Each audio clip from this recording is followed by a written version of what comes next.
Hello folks, welcome to another episode on my channel, Hidden Numismatist.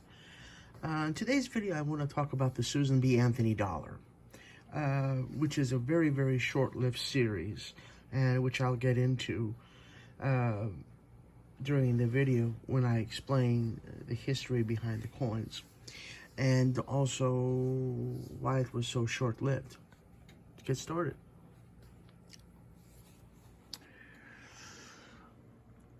Both the obverse and reverse of this beautiful coin was designed by Frank Gasparro.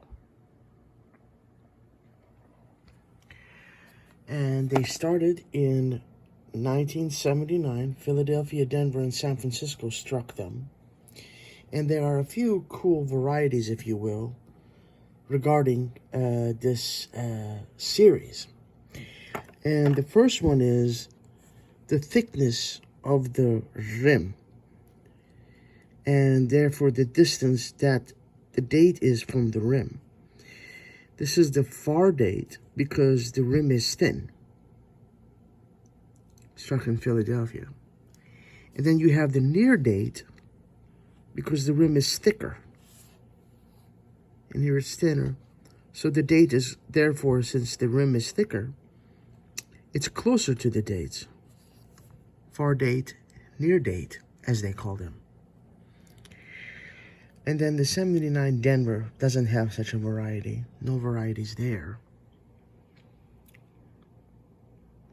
The 79 is a business strike. This is not a proof. And then you have the proof variety 1 and the variety 2, where in the variety 1 it's more of a sharp S, and then here is a blob S.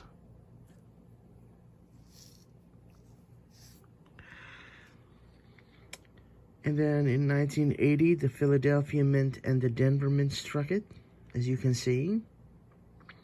And San Francisco did a business strike, not a proof. It's really cool that San Francisco did a business and a proof. I like that. That's pretty cool.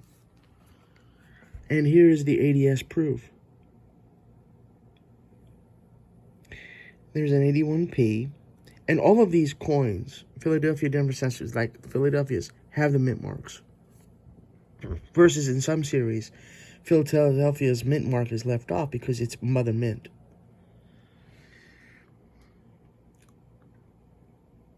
'81 is another business strike. Again, very similar concept. See the sharp S, clear S, if you will, and the blob. You see it's an S, but it's not as sharp as this. So this is the variety 1, or the type 1, if you will. 99 Philadelphia. If you notice, there's a gap in 81 to 99. Many believe that the 99, they did a quick run of these because they were needed in vending machines, I believe. That was the story behind it, if I recall correctly. And then Philadelphia did a proof, where here San Francisco did a proof. But then Philadelphia, and I believe this one was only distributed in mint boxes outside of the proof sets.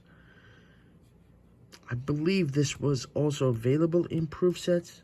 I could be wrong, but this was sold individually in clamshell, hard, royal blue U.S. mint boxes, which is really cool.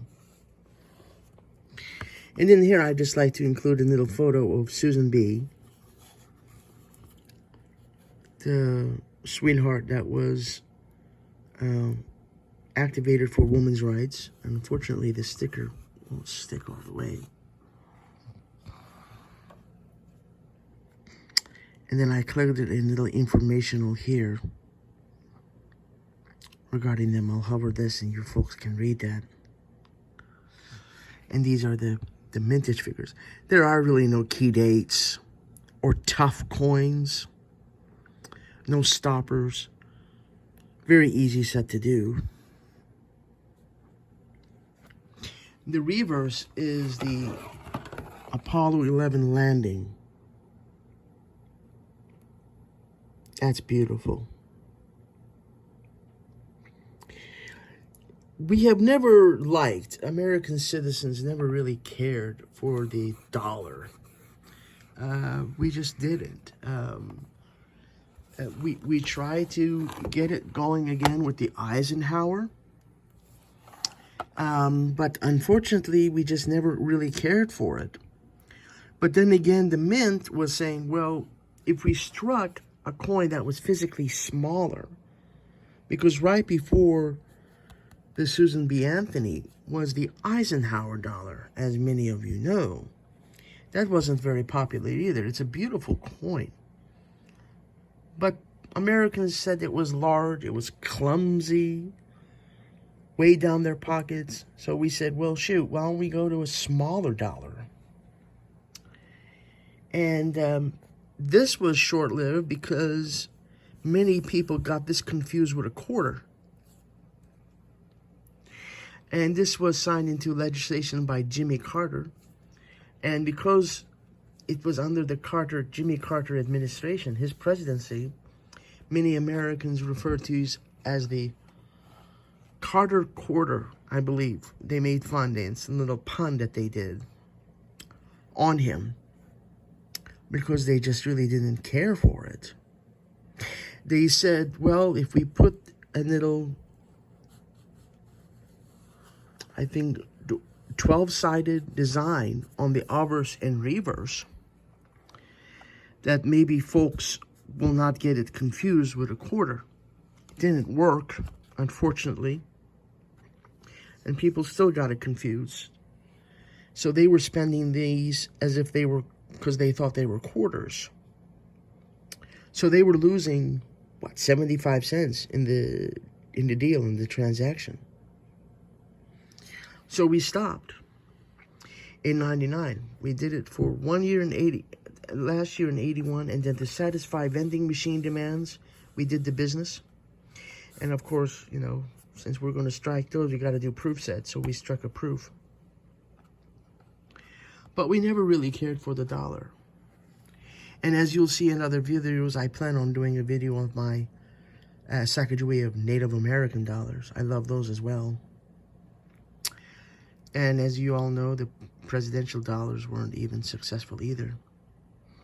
So, all right, my numismatic brothers and sisters, I think that's it. Here, another short video here on a fairly easy set to do. Well, not fairly, very easy set to do. And I think that's it.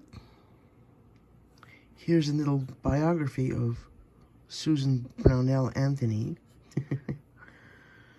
Bless her heart. Women's rights, women's suffrages,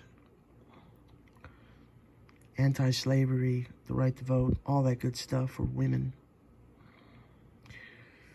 So, and she was also involved in making sure that women had the right to vote, which was passed in 1920.